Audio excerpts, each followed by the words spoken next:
This is Sigmund Bloom with the Week 13 waiver wire quick hitter. Quarterback, we're looking at Taysom Hill starting, maybe lowering his upside a little bit with a foot injury that's been keeping him out, but there's some help on the way there. Maybe Justin Fields will start this week. His running ability gives him some upside. The Bears' passing game is looking a little better. Derek Carr may be out there. Carson Wentz might be out there. They've bounced back after their production was down.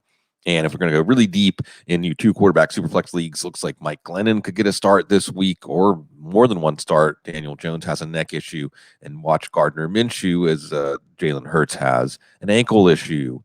We moved to running back. This is going to take a while. We got Alexander Mattison, the pickup of the year. Well, if you've been sitting on your waiver wire bucks and he's out there in a short bench league, it's time to get him. Foreman's going into his bye. Chuba Hubbard's going into his bye, but they're going to probably get the majority of carries in their backfields going forward. J.D. McKissic, if he's out there, had a terrific game on Monday night. Looks like Washington's leading their offense with their running backs. Boston Scott could get a start this week. Miles Sanders is banged up. Jordan Howard is banged up. He did have a bad fumble in the loss to the Giants, but the Eagles' running game is doing well. They face the Jets this week. Jamal Williams could get a start this week. We're watching Swift and his shoulder issue. Williams going to catch a lot of passes out of the backfield, so he could be a good PPR play if Swift is out.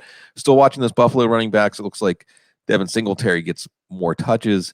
Matt Breida may be a little more explosive. Zack Moss, as long as he's a healthy scratch, these guys are at least flex plays. Ronald Jones, a high-value backup, and he's been scoring an occasional touchdown.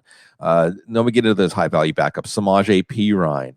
How about next up, Sony Michel with Gerald Henderson nursing a quad injury.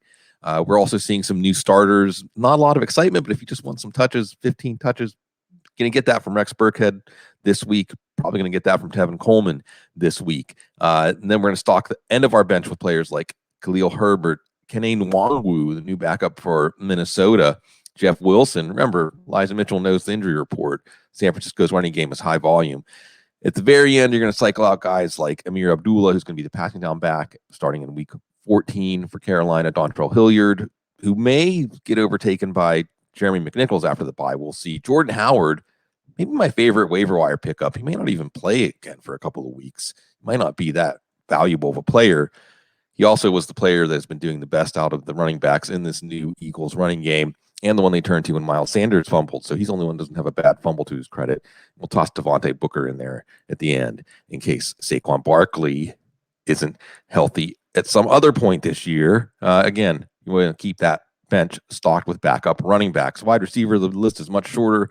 Russell Gage is gobbling up those short targets against Tampa Bay. He's a good play this week. Jacoby Myers, Kendrick Bourne, and what could be a high-scoring game against Buffalo. Good one-week plugins. Deshaun Jackson, you can always see if he can stay healthy. He's getting that deep passing game going for the Raiders. They face Washington this week. Washington has been doing better defending that deep pass. At tight end, the big pickup, Gerald Everett, committed to him, and he scored a touchdown. He's about the only good thing going in the Seattle offense right now. Jack Doyle has at least 3 catches and 30 yards in each of the last 3 games. Indy's passing game is picking up. It might not be that robust against Houston. We'll see. Cole Kmet, as again, this Chicago passing game is picking up. Logan Thomas is back on the field. Washington is a run-first team right now. If you have to throw Hail Mary, Foster Moreau. We'll see if Darren Waller is out. If he is, Moreau, remember, he had 6 for 16, a touchdown last week. David Njoku's on bye, but with Harrison Bryant out with an ankle sprain, maybe Njoku could have some value down the stretch as teams are going to just dare the Cleveland offense to keep the ball in Baker Mayfield's hands. And James O'Shaughnessy will take over for one Dan Arnold, who was pretty consistent for a little while. Jacksonville, they certainly have had some problems getting the passing game going, but the tight end has not necessarily been one of them.